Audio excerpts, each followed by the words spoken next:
Hello everyone. सभी बड़ों को मेरा सादर प्रणाम और छोटों को मेरा बहुत ढेर सारा प्यार और आशीर्वाद।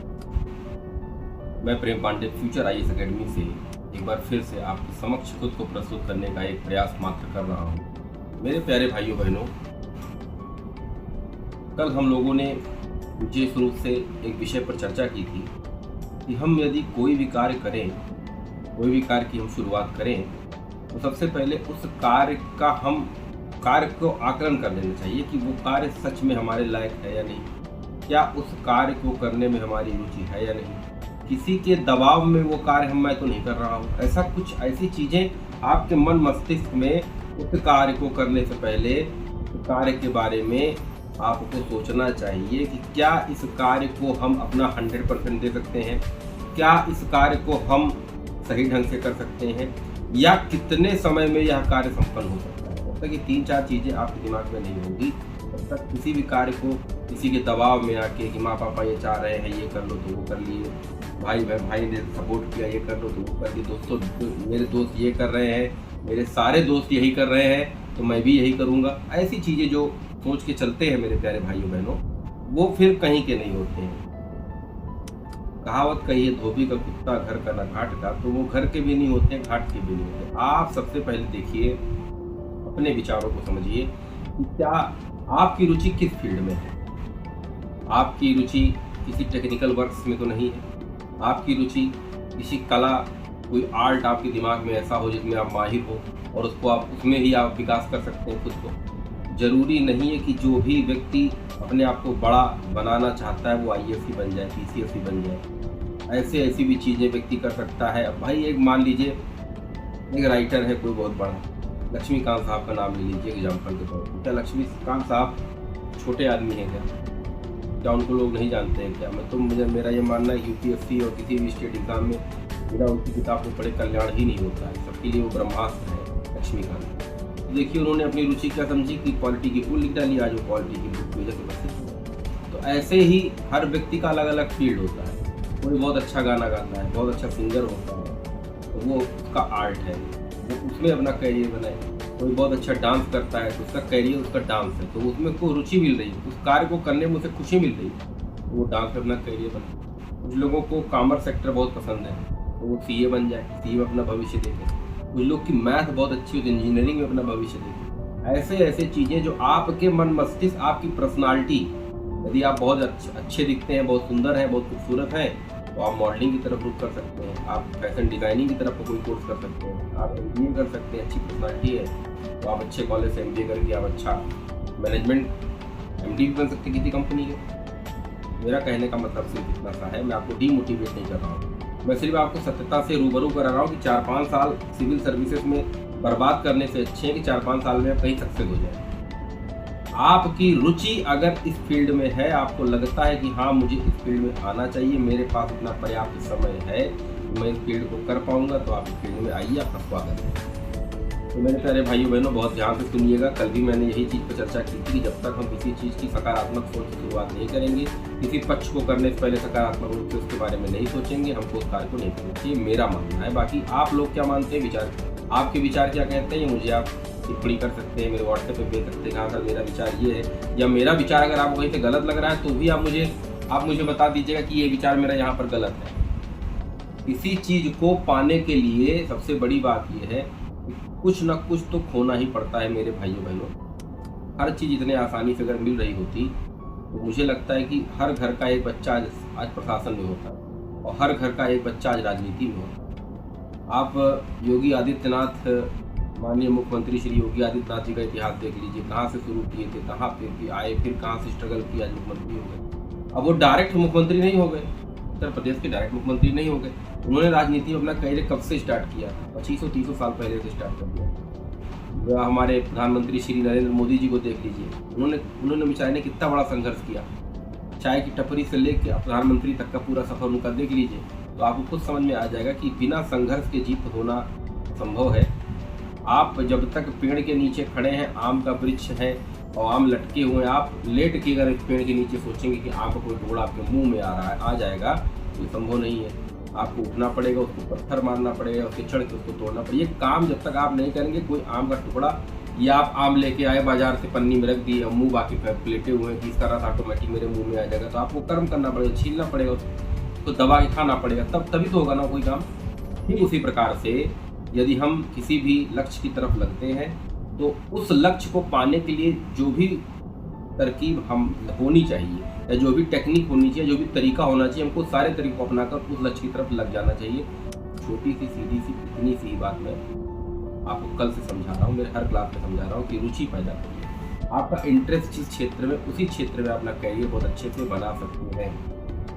यूट्यूब पर आने के बाद मूल अधिकार की चर्चा हो गई, DPST पे चर्चा हो गई, राष्ट्रपति पे चर्चा हो गई, उपराष्ट्रपति पे चर्चा हो गई। तो ये चर्चा करना बड़ी बात नहीं है, लेकिन उस चर्चा में आप शामिल हो रहे हैं कि नहीं हो रहे हैं, आपको उस चर्चा से मतलब है कि नहीं है। आप ये चीज़ देखिए ना, क्या आप उस चर्चा का एक हिस्सा बनना चाहते हैं या उस चर्चा के माध्यम से या उस डिस्कशन के माध्यम से लक्ष्य प्राप्त करना चाहते हैं। तो समय बहुत बहुत बहुत बहुमूल्य है मेरे प्यारे भाइयों बहनों। इस समय के साथ जिसने खेला है, आज भरोसा करिए, मैं ऐसे ऐसे लोगों को देखा हूँ जो बहुत अच्छे अच्छे घरों से हैं और वर्तमान में आज ई-रिक्शा चला रहे हैं। ऐसे ऐसे लोगों को भी मैंने देखा जो आज चाय की टपरी लगा रहे हैं। ब्राह्मण हो, क्षत्रिय हो, वैश्य हो या कोई भी कास्ट हो, तो अपना लक्ष्य साध कर अपने लक्ष्य के प्रति सकारात्मक सोच को रखते हुए वो अपने लक्ष्य को भेद देगा। कोई भी हो, ये दिमाग जो होता है ना, एडिशन का दिमाग, आइंस्टाइन का दिमाग, हमारा दिमाग, सबका दिमाग सेम है। बस जैसे बर्तन कोई होता है, बर्तन देख रहे हैं, कोई गंदा बर्तन उसको मांज रहे हैं, एक राउंड मांजे, पानी से धुल के रख दिए, मांजते मांजते कुछ लोग इतना ज़्यादा मांज देते हैं बर्तन को, लगता भी नया है। ये दिमाग है मेरे प्यारे भाइयों बहनों, जिसको आप जितना ज़्यादा यूज करोगे ये उतनी ज़्यादा तरीके से आपका साथ देगा, और इसको अगर आप गलत चीज़ों में यूज करोगे तो ये आपका गलत चीज़ों में साथ देगा। कभी भी किसी को भी मैं कह रहा हूँ, लक्ष्य प्राप्ति के लिए अपना 100% दीजिए। अगर बाई चांस आपको आपका लक्ष्य नहीं भी मिलता है तो आप इतने योग्य हो चुके होंगे कि आप एक IAS, एक PCS से ज़्यादा बैठ के कमाएंगे, ये मेरा दावा है, और इज्जत उससे ज़्यादा होगी। तो जो लक्ष्य के प्रति लगा है और जिसने सच में पढ़ाई की है, उसको पढ़ाई ने कभी निराश नहीं किया है प्यारे भाइयों बहनों, कभी निराश नहीं किया। आप जानते हैं, जैसे विकास दीप कीर्ति सर को देख लीजिए, कितने तो IAS आके उनके पैरों पे गिर जाते हैं। तो आज वो IAS से भी अपने आप में बहुत बड़े हैं, IAS मेंटर कहलाते हैं, वो IAS को पैदा करते हैं, वो खुद IAS भी थे वो। तो आप सोचिए कि IAS से उनका कद कितना बड़ा है। गुरु का कद तो बड़ा होता है, इसीलिए मैं कहता हूँ लक्ष्य की तरफ आप लोग रुख करिए। अगर कुछ न मिला तो आप इस योग्य हो जाएंगे कि दुनिया आपको जानेगी, आपको काम से जानेगी, लेकिन अपना 100% दीजिएगा काम को, अपना 100% दीजिएगा। बीच में ऐसा नहीं थोड़ा सा किया फिर भाग गए, थोड़ा सा किया फिर भाग गए। तो भागोगे जितना आप लक्ष्य आपसे उतना ही दूर, उससे आप 4 गुना भागोगे तो 16 गुना भागेगा, आप 16 गुना भागोगे तो 64 गुना भागेगा। इसलिए उसकी तरफ हर एक कदम, आपका सुबह हो, शाम हो, दोपहर हो, जब भी आप उठिए, हर एक कदम अपनी सफलता की तरफ बढ़ाइए। तो कल मेरे प्यारे भाइयों बहनों, आज का ये ज्ञान बहुत हो गया, आप लोगों को फॉलो करना आपको है, बोलना मुझको था। तो कल हम लोगों ने चर्चा की थी, राष्ट्रपति उपराष्ट्रपति हो गया था हम लोग का ये।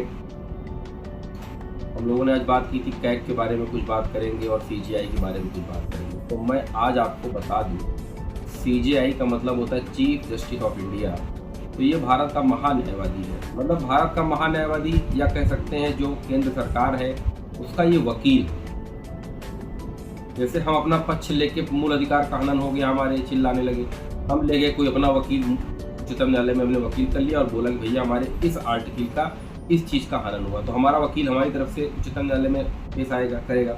उसी प्रकार से सरकार का भी एक वकील होता है। तो सरकार, जैसे हमने सरकार के ऊपर कोई मुकदमा ठोक दिया तो हम अपना वकील लेके जाएंगे, तो सरकार किसको लेके जाएगी? तो सरकार के तरफ से जो बोलता है वो उसको बोलते हैं महान्यायवादी। तो सरकार की पक्ष के लिए सुप्रीम कोर्ट में भी जा सकता है, हाई कोर्ट में भी जा सकता है, किसी भी अधीनस्थ न्यायालय में भी जाके बहस कर सकता है। तो वो इसको इतना राइट्स है कि किसी भी न्यायालय में जाके अपने सरकार, मतलब जो भी वर्तमान में सरकार होगी उसके पक्ष में बात करेगा। तो भारत का महान्यायवादी वही कहलाएगा। तो आप लोग मुझे इसके बारे में डिटेल पढ़ के, अब तो मैंने आपको एक छोटा सा कहानी बता दिया, महान्यायवादी कौन है, सरकार का वकील।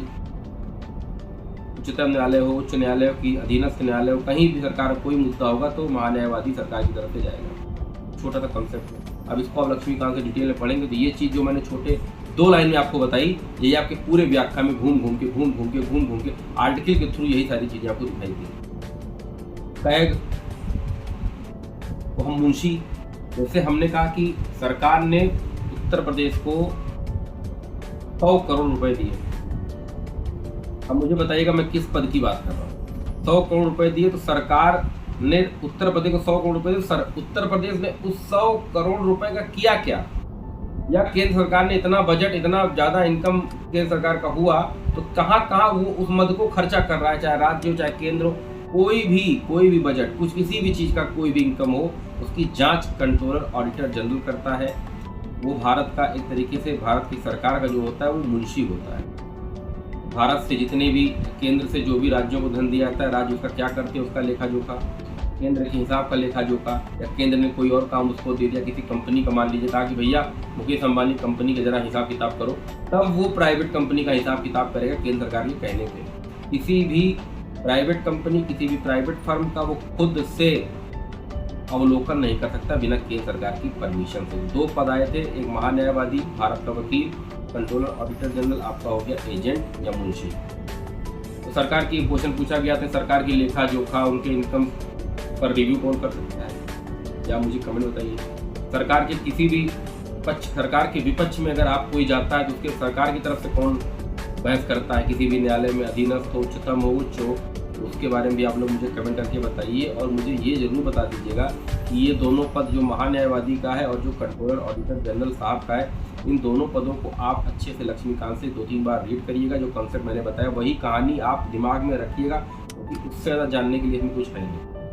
अब इसके प्रमुख आर्टिकल आप किताबों में मिल जाएंगे, और उसके बाद इस पर और जो चीज़ें बचेंगी वो आप लोग पहले मुझे लिखिए और मेरे नंबर पे आप लोग लिख के भेजिए कि महान्यायवादी का पद कहाँ से लिया गया, भारत में इसकी क्या स्थिति वर्तमान में, पहला क्वेश्चन। दूसरा क्वेश्चन, सीएजी कौन है, ये पद कहाँ से लिया गया, वर्तमान के भारत के परिप्रेक्ष्य में इसकी क्या स्थिति है, इसकी व्याख्या करिए। दोनों क्वेश्चन आप जब लिखेंगे उसके पहले लक्ष्मीकांत साहब को पढ़ेंगे, 2-3 बार रीड करेंगे, उसके बाद आप इस क्वेश्चन लिखेंगे और लिखने के बाद मेरे व्हाट्सएप 29903337 पर भेजेंगे और मैं इसका अवलोकन करूंगा, देखूंगा कि आप लोगों ने क्या लिखा है। कल फिर से वापस मैं इसी चीज़ पर फिर से डिस्कस करूंगा, CAG with article, CJI with article, और इसके बारे में जो चीज़ें और बच रही होंगी उस पर भी हम लोग विस्तृत रूप से चर्चा करेंगे मेरे प्यारे भाइयों बहनों। तो दो टॉपिक आज मैं आपको फिर से देके जा रहा हूँ, सीजेआई और टैग। दोनों मुझे कल, अभी मेरा वीडियो लोड होगा उसके बाद आप लोग का काम होगा कि दोनों टॉपिक तुरंत पढ़ना शुरू करें और इसका जो संबंधित प्रश्न मैंने आपको दिए तुरंत इसको लगाएं। और घटना चक्र आप लोग ले लीजिए मेरे प्यारे भाइयों बहनों, जितने भी टॉपिक्स होते जा रहे हैं उसके 10 वर्षों के प्रश्नों को लगाते रहिए, क्योंकि अब बैलों की तरह मेहनत करने का समय नहीं, अब स्मार्ट स्टडी का ज़माना आ गया है कि हम ज़्यादा से ज़्यादा क्वेश्चन पेश करेंगे तो क्वेश्चन बनने का जो प्रारूप है वो हमारे माइंड में फिक्स हो जाएगा, और जब वो फिक्स हो जाएगा तो हम कोई भी क्वेश्चन आराम से झेल लेंगे, उसको कर लेंगे, उसकी व्याख्या कर लेंगे। इसीलिए आप लक्ष्मीकांत तो ले ही लिए होंगे मेरे हिसाब से, एनसीईआरटी आपने ले ही ली होगी मेरे हिसाब से, और पढ़ भी रहे होंगे मस्ती के साथ। तो घटना चक्र या 10 वर्ष का पिछला पेपर, उसमें क्वेश्चन का पैटर्न क्या क्या है और कैसे कैसे बदलता जा रहा है, उसको आप प्लीज ले लीजिए, क्योंकि मैं जितना भी चिल्लाऊं तक आप क्वेश्चन खुद से नहीं करेंगे, आप क्वेश्चन की बौछार अपने दिमाग में नहीं भरेंगे, क्वेश्चन का पैटर्न आप नहीं समझेंगे, आपका सिलेक्शन नहीं होगा। तो क्वेश्चन के लिए घटना चक्र प्लीज आप सब लोग, जितने भाई बहन मुझे सुन रहे हैं, जो पढ़ना चाहते हैं, जो पढ़ने की इच्छुक हैं, जो सफलता की तरफ बढ़ना चाहते हैं, वो घटना चक्र ले लें। और जो टॉपिक आज मैंने दिया उसको लक्ष्मीकांत से 2-3 बार रीड करने के बाद उस क्वेश्चन को करिएगा, मेरे व्हाट्सएप पे भेजिएगा। ये मैं आप लोगों को एक सूचना देना चाहता हूँ कि कॉल मत किया कीजिए आप लोग, क्योंकि कॉल करने से बहुत सारी कंफ्यूजन हो जाती है, किसकी कॉल आ रही है, क्योंकि फिर लगातार लाइन से बहुत सारे अननोन नंबर से कॉल आने लगती है, मैं डिस्टर्ब हो जाता हूँ। जिसको जो कुछ पूछना है वो व्हाट्सएप पे मेरे भेजिएगा 8299। इस वीडियो के में आता है मेरा नंबर, डायरेक्ट लिखिए कि आप लोग क्वेश्चन लिखिए, मेरे नंबर भेजिए। अब आप लोग मुझे दिन भर में 10-12 बार 15 बार अननोन नंबर से कॉल आता है, मैं अननोन नंबर की कॉल नहीं उठाता हूँ मेरे प्यारे भाइयों बहनों। इसीलिए आप लोग प्लीज़ मुझे व्हाट्सएप पे अपने क्वेश्चन का आंसर लिख के भेजिए। तो आशा करता हूँ कि आप लोग मस्ती से पढ़ाई कर रहे होंगे, बेहतरीन तरीके से अपने जीवन को जी रहे होंगे, गरिमापूर्ण तरीके से। बड़ों का सम्मान आपके हृदय में हमेशा बरकरार होगा। अपने अधिष्ठात्री ईश्वर जो भी आपके होंगे उनका आशीर्वाद आपको हर दिन मिलता होगा और आप मस्त होंगे, स्वस्थ होंगे और हमेशा की तरह व्यस्त होंगे। तो मेरे प्यारे भाइयों बहनों, खुश रहिए, मस्त रहिए और लक्ष्य की तरफ बढ़िए। इसी मनोकामना के साथ हम आपके उज्जवल भविष्य की कामना करते हैं।